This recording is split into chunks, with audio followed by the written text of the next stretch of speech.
Good evening and welcome to Palmetto Perspectives. I'm your host, Sierra Artemus.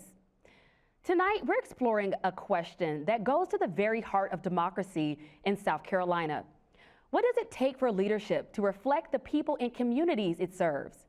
Women make up 51% of South Carolina's population, yet they hold less than 20% of elected offices. Why is that? And how do we change it? To answer these questions, we have leaders from government, academia, and advocacy to discuss the opportunities, challenges, and pathways for women in public service. Tonight's panel consists of Executive Director for Women in Leadership, Sarah Ballard. She's also newly the State Director for the South Carolina Forum. South Carolina's first Black female Senator, Maggie Wallace Glover. University of South Carolina Professor of Political Science, Kathleen Searles. We're going to call her Katie tonight. And Mayor of City of Casey, Elise Parton. We also have a wonderful live studio audience joining us today for our conversation. And before we start our conversation today, I want to kind of share a little background myself. So politics, I've always been super interested in it. You know, as I watched as a child, watched television, which is, you know, kind of how I became a journalist. You have that passion there. But my passion for politics really came when I was in college. When I had a professor that really sat us down, gave us a heart-to-heart. I mean, he was very, like, real about it, in your face, like, this is your life, you guys are failing at life right now. Because our class was literally doing an awful job, and he let us know, you know, this is your life. These are decisions that are going to impact your life, your family, your friends, everyone. And when he put it into perspective like that, it really opened my mind. And I'm like, oh my goodness, I have been, you know, not taking this as serious as I should. So I wanted to go to USC to take up politics. And I even went to the School of Journalism and really focused in on politics. But I want to ask you ladies tonight, you know, you all are coming from different areas and you're representing different areas of leadership tonight. So I really wanted to ask each of you from these various areas that you're coming from, what moment first made you realize that women's voices needed to be heard in these spaces? And anyone feel free to jump in. I think I had a realization when I was in college as well. You get out of your family situation, you get out of where you're from, and not everyone had the same background that I did in terms of the way that as a girl and as a woman that I was encouraged and really expected to do everything that would be expected of my brother or of anyone else. And then I kind of started looking at it and I'm like, wow, my grandmothers were really pretty unusual for their time as well in terms of their relationships and their marriages and their families, and even in the community and in their jobs and in their roles. And wanted to find a way to help people who didn't have that same grounding, that same background, that same perspective, see that there are opportunities and that it's really important for women's voices to be heard. Absolutely. Thank you so much. And anyone else like to add to that? I stepped up to lead, not because I thought a woman's voice was needed. I just stepped up to lead because I saw a need and wanted to serve. I gave a TED Talk in 2015 about how we need everybody to run for office. And there's still good reason for that. We need regular people shaping the communities that we want to live in. But I just recently gave a TED Talk about how we need more women in elected office. And there's so much research behind that, not just why we need them, but what happens when we lead, because it's so strong. Peace negotiations last longer. Economic development and wealth opportunities increase for everyone. We create laws that prevent violence against women and champion laws about childcare. It makes a difference. We are missing out on the value of women leaders. I love where you're going with that and where you've gone with it. You know, I think oftentimes when there are other people that see women running, they automatically think or assume that the issues that we're going to bring up are going to be primarily of women. But like you made a very great point, it's everyone. One thing that I will say from a female perspective, woman perspective, or even as a mother, you see the world differently, and especially in spaces where they're predominantly men, you're able to add and then, you know, it's like the semicolon, and then, you know, we have these issues, but and then. So I really love that what you said, and Sarah, as well as what you said, you know, I think it's not until once you're in a position that you realize I am also a woman. It's like the being a woman part should be the also, not I deserve to be in this position specifically because I am. Would anyone else like to add? Yes. I think one of the things that got me involved in this was the fact that even as a child, my parents kept rehearsing me on the things that I needed to be able to articulate to make it in this world. Being able to stand up and tell them my name, my address, my telephone number, those kinds of things that as a female, you're kind of expected to know. And as Madam Mayor said, we bring that to this political arena. And having served, and as I see my other colleagues who have served here, it is absolutely essential that you have that female perspective, because the kinds of things that make this world run and run well are the things that are almost second nature to us as women. Budgeting, child care, all of the things that sometimes our male counterparts, I always call them my brothers, the kinds of things that they're concerned about are more about the car and the tire size, and they oftentimes get married so that there is a woman who will carry on the household.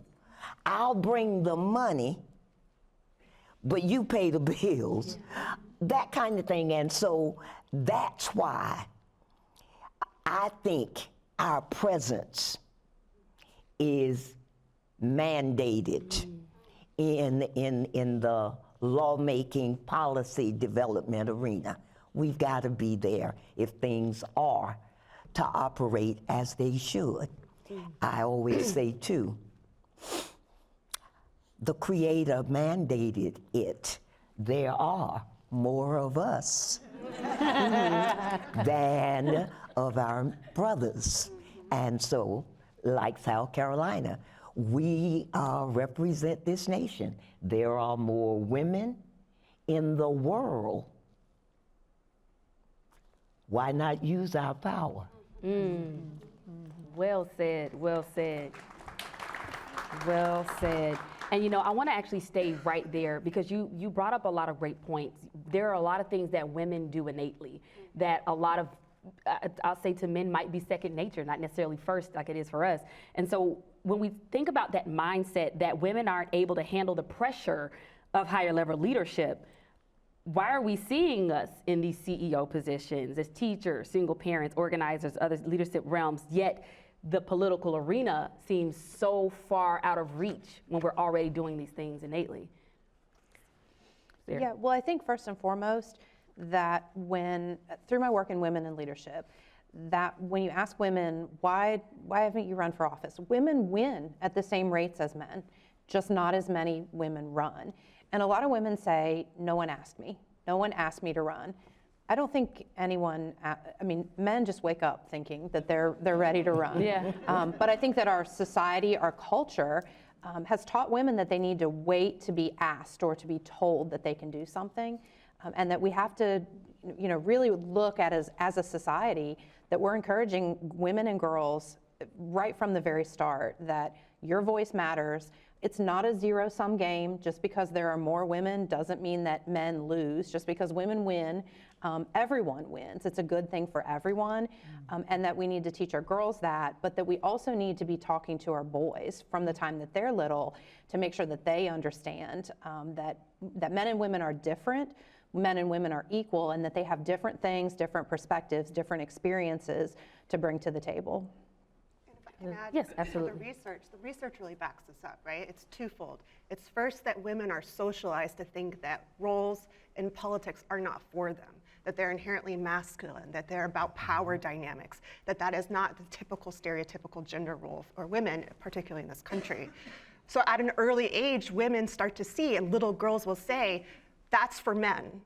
And so it is really important that at an early age, we start to really talk to our kids about this, both our boys and our girls. Yes. And then as women get older, they continue to get those experiences. And in particular, we see a divergence in college, where women start to have less interest in politics, and men start to think that they are more qualified. The result of that is when women do run, they are vastly more qualified than men because they wait a lot longer to make sure that their records are absolutely perfect, whereas men will often jump in a lot earlier. That's a very interesting perspective. And I also want to stay there as well. We think about barriers as well. And I think typically when we think about barriers when it comes to running, a lot of people think about campaigns, the different political parties.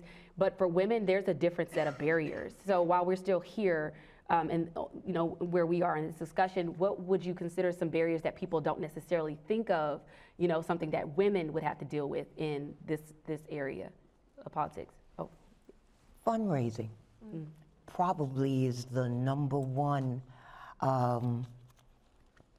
reason that women don't run, particularly now. It's a very expensive process to run for political office. And in this world, just like in this state, men have those leadership roles in industry, business, all of that. So they have access to money. And if they don't have it, their other brothers, their male counterparts do. And as women, we have to really, when you think about running, you've got to think about, okay, how do I finance this?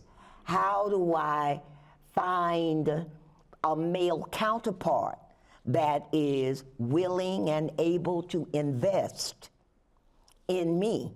And oftentimes, if we lose, it's been primarily not on what we could do or our ability to do the work. It has normally been because we did not have the funds to deal with all of the dark money that is in today's politics. interesting. And I saw you where Well, you, I think there's hope as well. And as much as we confront the realities, we also have to stay cognizant of the hope and the opportunities for us. I helped a woman who was a nurse who became one of the youngest women elected on a city council in our state at the time. I helped a woman who is a stay-at-home mom who beat an incumbent who works at a campaign firm. Mm-hmm. When we have women like those here and we shine a light on that path and we make sure that people don't think there is mystery to this, that it is magical, that there's something that they can't do, then we see women know how to step forward and to do it. The woman that I helped, who was a stay-at-home mom, she not only beat the incumbent who works at a campaign firm, but she won every single precinct. This is possible, and we have to keep reminding ourselves of that. You know, we are home to the University of South Carolina, And if you asked us probably 10, 15, 20 years ago, would more people go to see a women's basketball game Oh, yeah. than to see a men's basketball game? We would have been like, there's no way. And yet, what do we know? Coach Dawn Staley has elevated women's basketball so much so that fans pack the house every single game. This is what happens when we lead and when we show up. We can fix this now. It's a crazy thought, but if we really wanted to do something to fix this now, I would tell women, stop volunteering where you're volunteering. Stop all the volunteering. Because what? If we get in office, we don't just treat the symptoms and help the symptoms. We can address the problem. We can prevent violence against women. We can help to address the social media violence that is much more prevalent for women in elected office and in leadership. We can create more economic development and opportunities for everyone. So we need women to just step forward, to know that they don't have to be perfect, as you said, and we do that to ourselves. We hold ourselves to such high standards, and that's phenomenal, but not when our communities are missing out. Thank you so much for that. And I'm going to dig and jump in on the deep end here, so guys, be ready. Buckle up for this one. Do you feel like the issue of not getting women in leadership roles, specifically in elected roles, is an issue of not having enough support from our male counterparts, or is it more so women voting against their best interest? Oh. Yeah. Ooh, the tea got hot. Ooh. This isn't water anymore. This is tea. Again, I think a lot of times, because we started this out talking about the fact that we are 51% of this state. We're the majority. And a lot of times, unfortunately, we can outvote our male counterparts simply because there are more of us registered to vote. But on the real side, sometimes we do vote against our own best interests.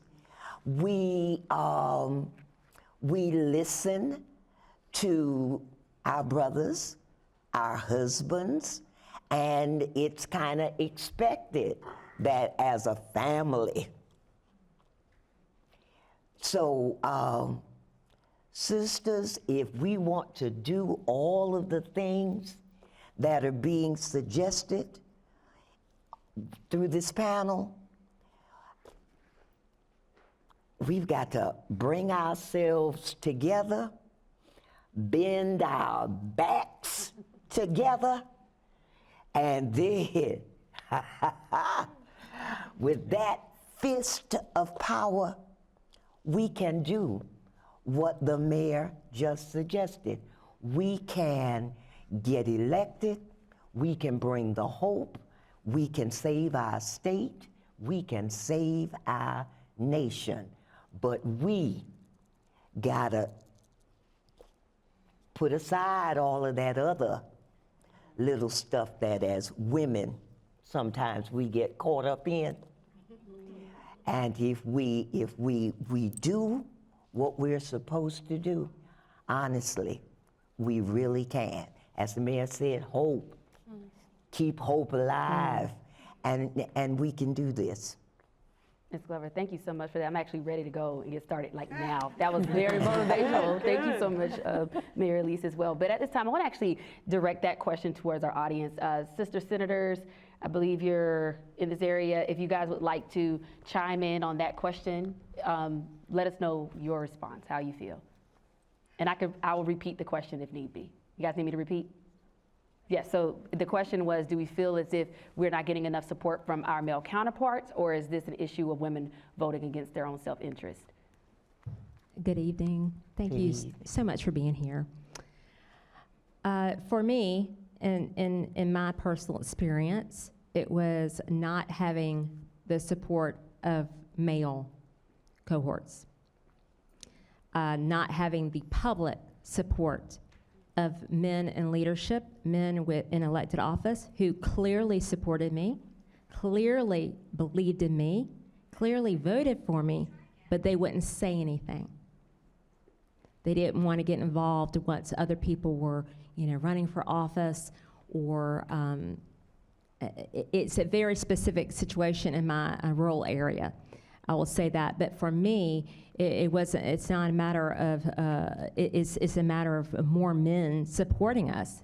I mean, I've said this before, I'm on a one-woman show, and my whole team getting elected was all women. Where were my men? Certainly, they'll step up. They need to. Thank you so much. I have a couple of points that I'd Yes. like to touch on. And the first of those goes back a bit to what Elise said, that we can lead like women. We don't have to run for office like everyone thinks you have to. There's not a prescription for how to do that. And that when we get in office, that we can lead like women. We don't have to be authoritarian. We can talk about compromise. We can talk about working together. So that idea that we also get what we give in our democracy, and that we have to step up, that we have to be willing. And I think, to go to the point, the thing that's the hot topic is, how ugly politics is and how divisive politics is. And we don't have to continue that. We can do things differently, and we have to step up and be willing to serve, be willing to try to do things differently. I think the other point that I'd like to touch on is women are more than half of the population. There are a lot of men out there that are supportive and that are our allies. We definitely need them. This is not something that we can accomplish just with women. This is a societal change that we need to make. But people have to show up and vote.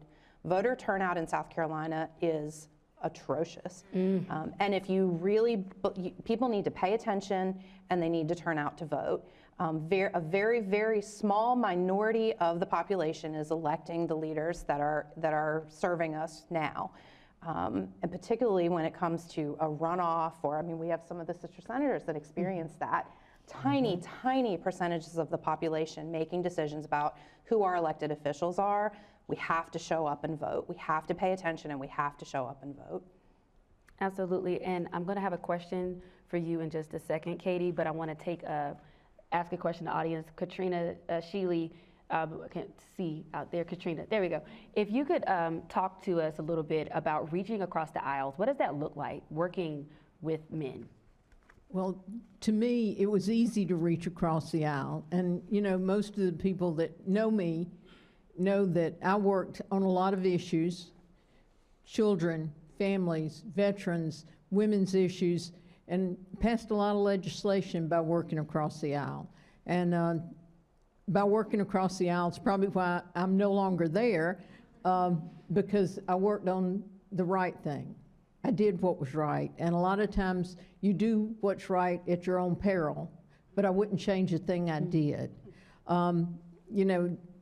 Back to the question about women supporting women and, your leadership supporting.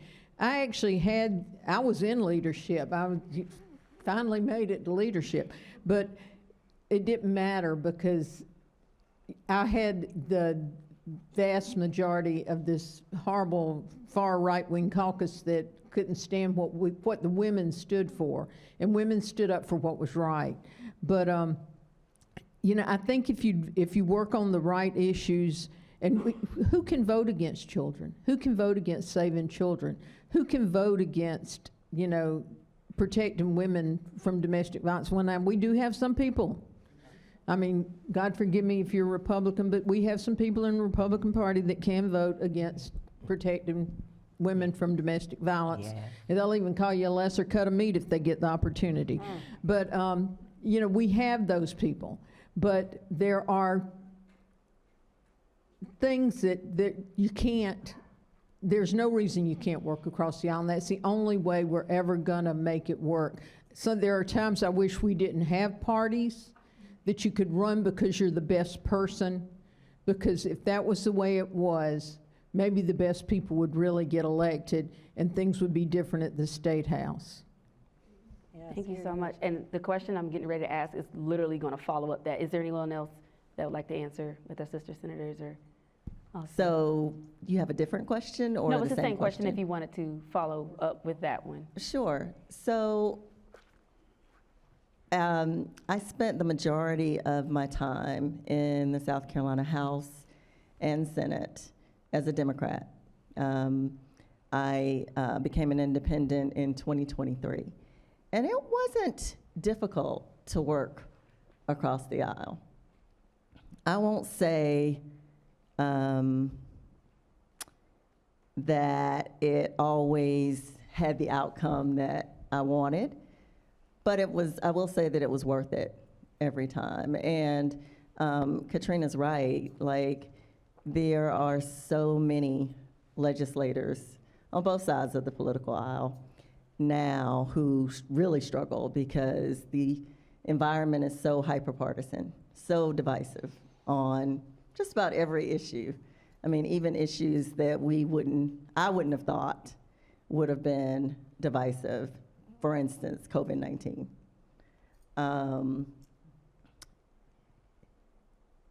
I want to go back, though, to the question that you asked before, because one of the things, as everyone was talking, and I echo and agree with all of the sentiments that have already been expressed. For me, though, I think there's still a little more to add, because there are women who don't support other women. And that, too, is very disheartening, and it happens still way too much. And I'm not one of those people that believes that just because I'm a woman, you should support me. Just because I'm Black, you should support me. That's never been me.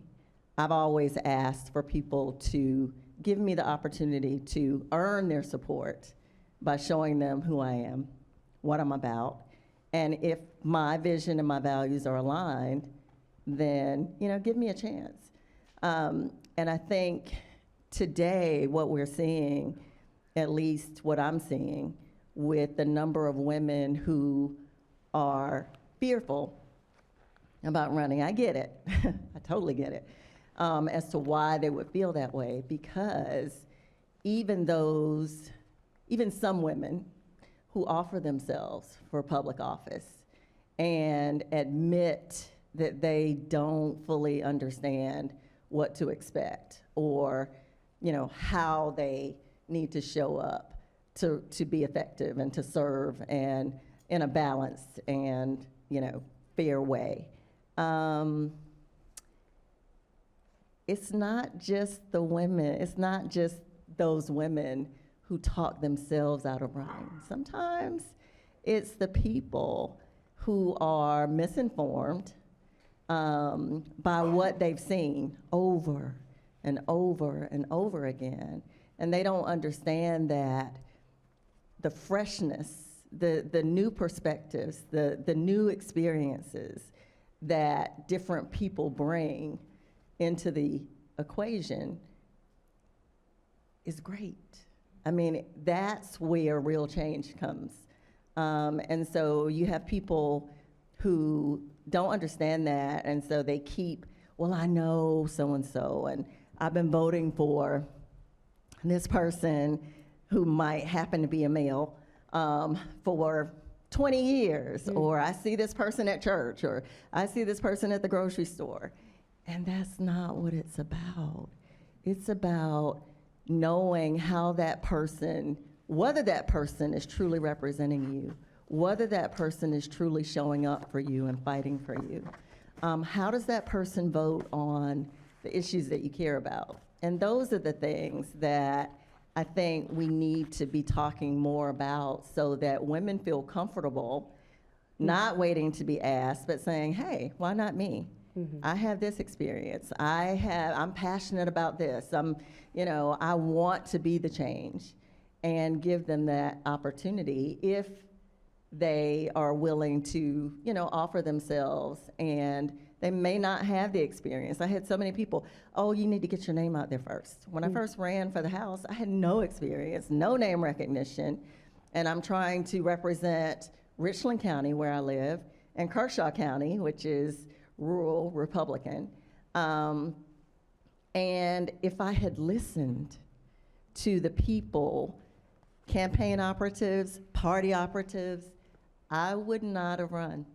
And that's just, keeping it real and being honest about that. Even though I was really seriously considering it and trying to navigate that possibility, I got more negativity from people who, could have really made the difference in terms of my willingness to step out there and run. Thank you so much for sharing the insight. Can we go back to what Sarah said a minute ago about just the toxicity of what happens when women are in office?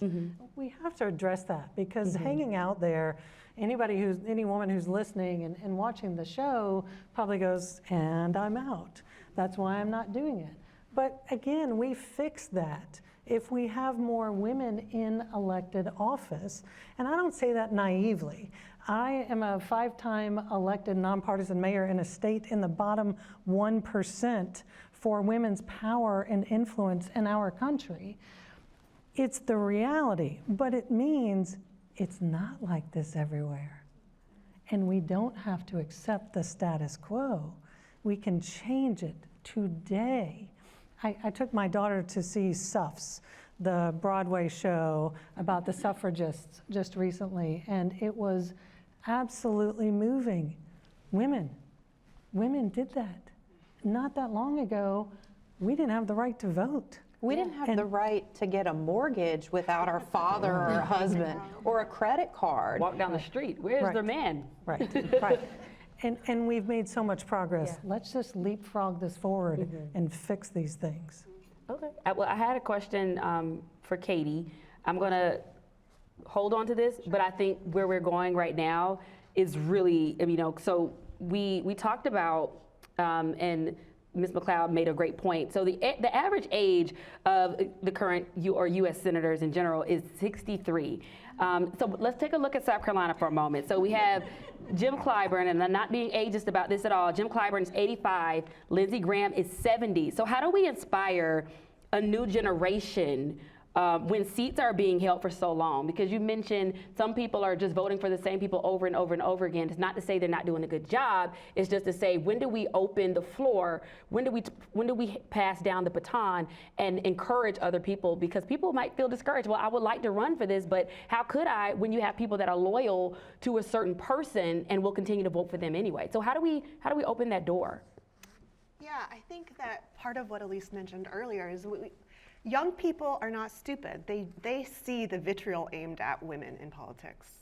But the best way we can fix that is by having more women in politics.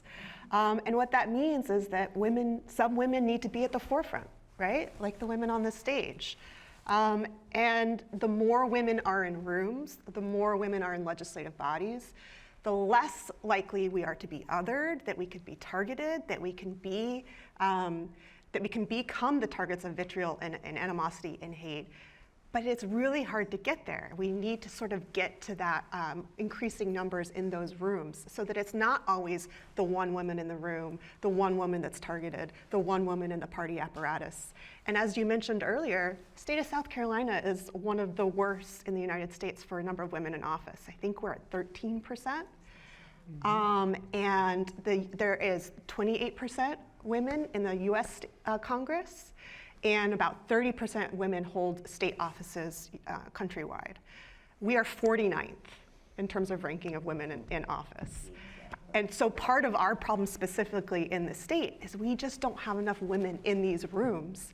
So every time a woman runs, every time a woman is in these rooms, as the sister senators expressed, they're often targeted and othered, and it's a very difficult path. But unfortunately, the way to get over that hump is to have more women recruited, more women in party leadership, more women coming up through the ranks, socializing women at an early age that this is for you too.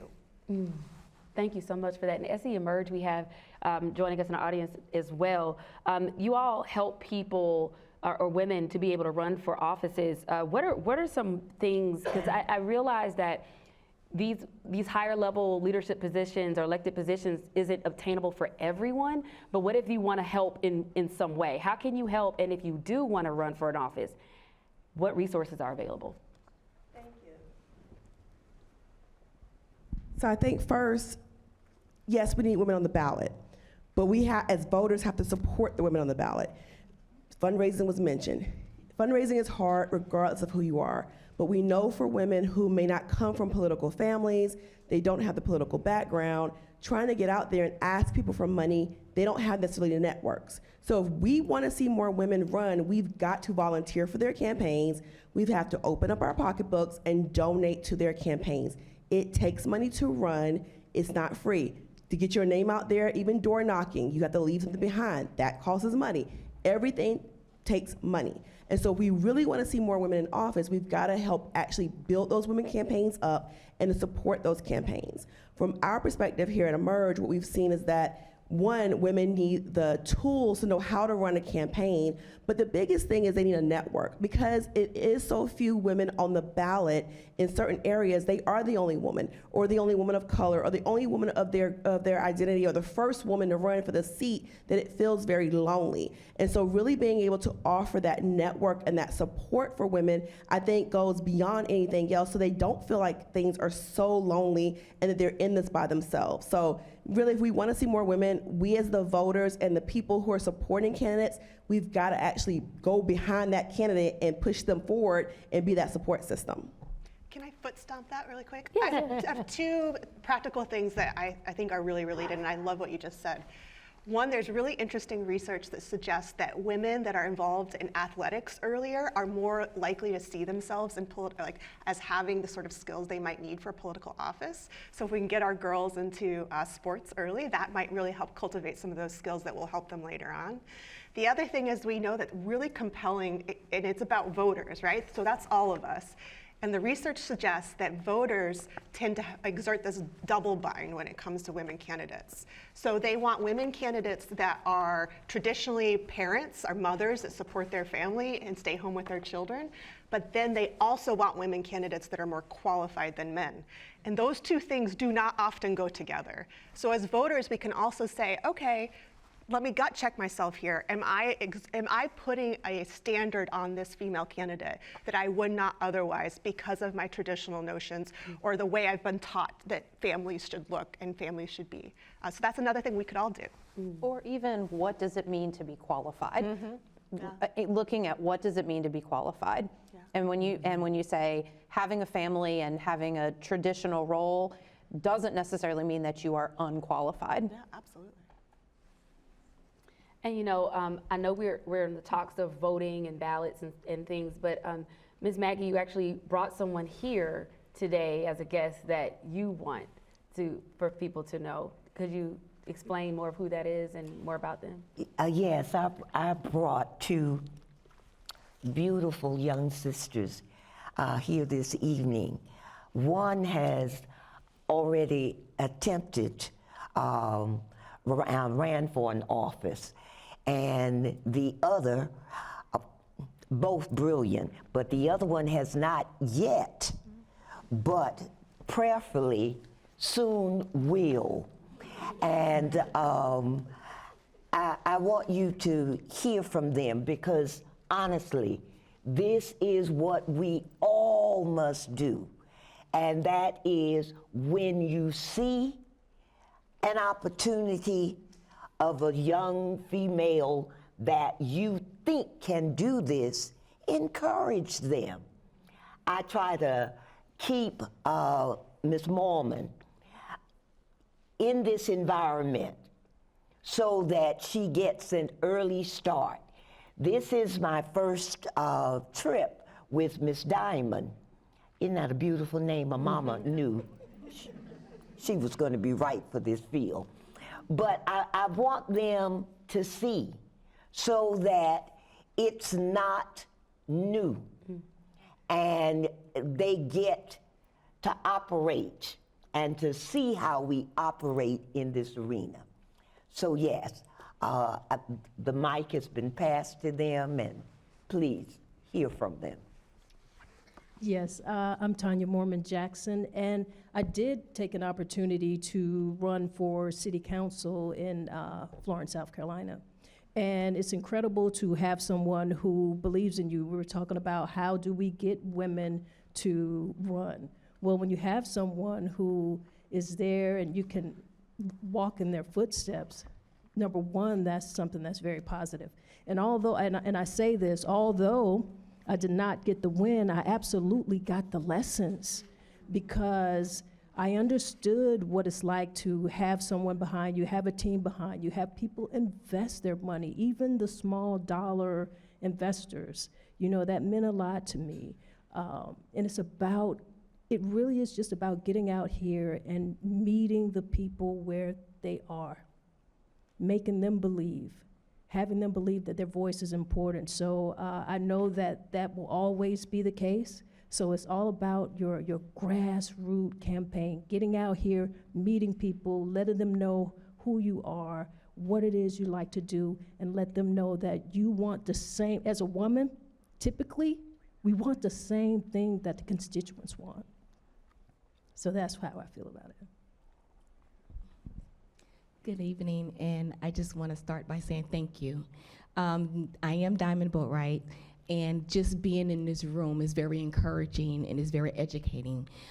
So yes, I am in the beginning stages of considering the run for whatever seat that I am going to overtake in my community.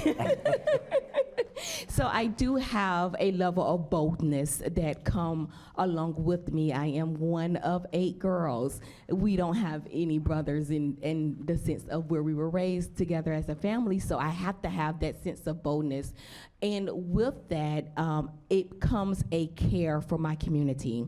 So even though I'm not in office right now, I believe someone stated before, it starts with caring and serving your community. And so I serve my community in major ways, especially in the small business sector. And with that, I was approached, hey, you need to run for office. And so when it came to me one time, it came to me 2 times. And I'm just like, okay, is that the confirmation?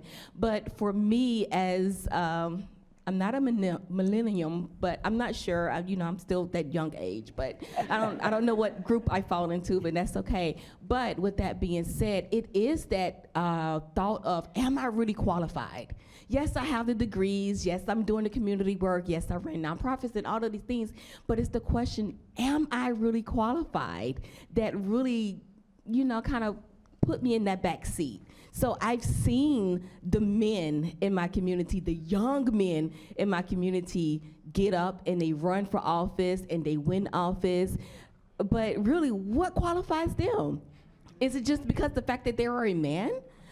So it's really those questions. And I will also say, just in regards to getting more young girls just thinking about running for office, we have an agent that really, I work for South Carolina State University, 1890, but that's not the point. Our 4-H agent, she is very, very intentional of civil engagement.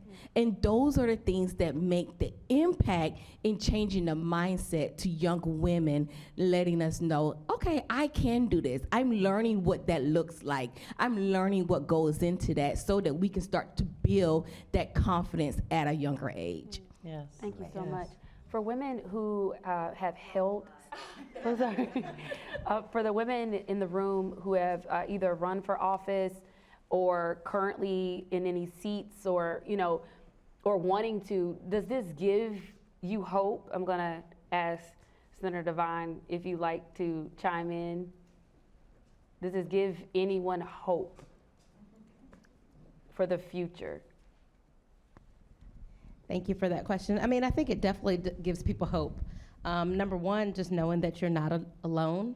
I think what she said about wondering if you're qualified, I think everybody has had that thought at one way or another. But the reality is we were born qualified. And so we've got to step out there.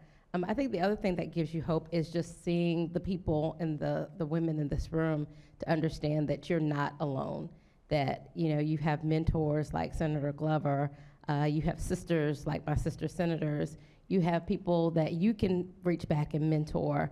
And so knowing that you have that group of folks should give us hope that we can do it. And the only thing that keeps us from doing it is our own mind saying that we can't. Thank you so much. Anyone else like to add, Marjorie? Thank you, Senator Margie Bright Matthews. Thank you. I wanted to address something, and I'm sorry about going off of your question. Yes, I have hope, but I think when we look at what has happened in the state of South Carolina and the women here, we have to realize that there's a Bible Belt. And in that Bible Belt, most of the women that are doing and holding up those churches are holding up churches that are ran by men. And somehow we're going to have to figure out a way to get to those women, because the women here, they know that they're empowered. They know that they're a lioness that can have the baby lions and go out and catch the prey. But we have to realize the state we're in. We're in South Carolina. There is an evangelical Bible Belt, and I think that causes a lot of the women to not see that a woman like them should lead. That's one of the other elements that we have to realize, that we need to face that and figure out an equation, because it's not lost on me that black men were given the right to vote before white women. So when you think of the dichotomy that a woman should not be leading because she can't act under pressure, that's some of what's going on. So, but there's hope, because we have pioneers like the Senator Glovers, the Senator Sheelys, and my sisters that are here. It's hope because we have to get to some of those women, because we keep talking about electing women. Some of the women that I've seen that are on the far, far extremes are not women I want to elect, always. We need to elect good women, women that are going to fight for our men, our boys, and our children. Thank you so much, Senator. Before we close, we're a couple minutes out from closing. I want to make sure that no one in this room feels discouraged. I know we've mentioned a lot of problems, a lot of concerns and opportunities, I'll say, just to be more positive. But we've also mentioned there are so many ways that we can encourage more women to vote. Or not vote, but I think that is a part of it, for sure. Yes. To encourage more women to run. I think it's a lonely experience. You don't feel like you have someone to have your back. You don't have someone guiding you. You don't even know where to start. You don't even know there's resources there, but they're there. So how do we bring attention to these resources? How do we bring attention that there are mentors? How do we spread the word so that more women feel more inclined to even start from the bottom with volunteering? How do we do that? I'm asking for myself. Well, I think what SCETV is doing right here is an absolute great start. Great way. Yes. And then what the senator did by bringing other women here and shining a light for them, what organizations are doing and research does to help us to know what we have, how we can take that step forward, what are our paths forward. I continue to shine a light through a Substack called Elected Fee, F-E, like iron, fee for female, fee for iron. We're same, women are strong. Yes, exactly. And that's global, because we need easy to access resources to know there is hope, to know this is actually a pretty easy fix. If we all, the 51% of this population, decided to take action, this is fixed before midnight. Yes. I'd like to also, I don't know if it's flipping the script or maybe just kind of changing the way we look at things. So you said you didn't win, but you did win.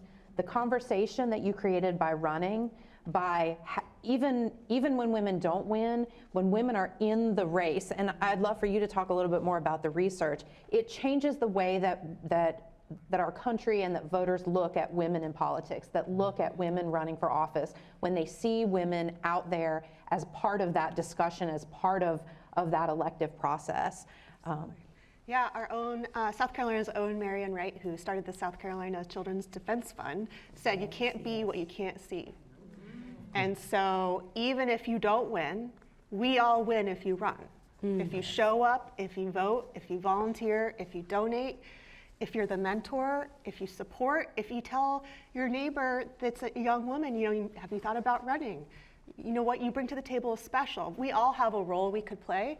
Sometimes people just need a little bit of encouragement. And normalizing it for men as well. Men need to see that women can run. Men need to see that discussion. Again, there are male allies out there, and to just normalize that idea of like a female candidate is not an unusual thing. It's not an aberration. It's just part of the process. Ms. Glover, would you like to add anything? If every woman in the room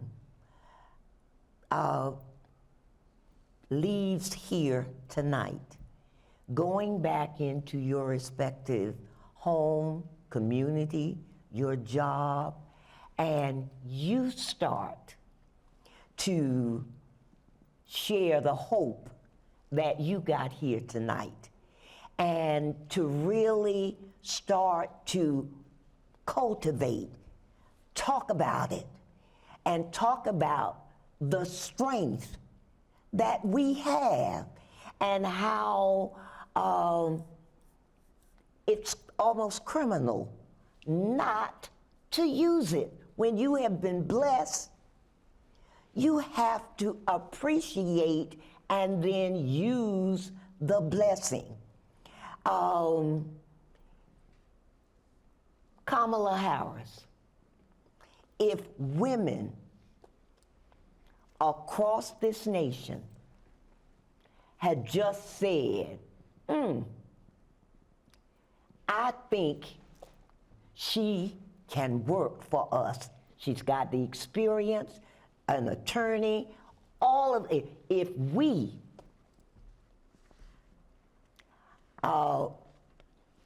because having not supported our sister, here we are. Thank you so much for that. I do want to ask if there's anyone on our panel that has any final thoughts. If you feel like you've gotten as much out as you can in the time that we have allotted tonight, that's great. And if not, we can definitely turn things over to our audience if there's any final thoughts.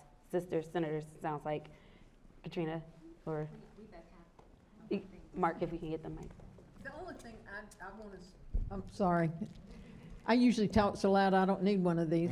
The only thing I have to say is, Elise, I hope you're right, because as easy as you make it sound, I know how hard it is when you put those boots on the ground. Yeah. I've been there, I fought the good fight, and I lost a battle nobody should lose, but it was a lot of voter apathy because nobody showed up to vote. When you have a 3% turnout in a big district in Lexington County, that's absolutely ridiculous. But I think I go back to my sister Senator Margie when she says that you have women that are afraid to vote for other women because of what's going to happen when you get home. Well, nobody knows who you vote for when you go behind the curtain. But undoubtedly they do, and they're afraid. And the sister senators stood up for what was right in the state of South Carolina. And all the Republican women lost because of it. But you know what? I think we're all proud of what we did. And every mail piece we had went out that had a picture of us accepting the JFK Profile and Courage Award, and we're all really proud of that. And we're proud of what we did. So I think that what you said is a great thought, and I have hope. I have hope. In 2024, we had more women in the South Carolina Senate than ever.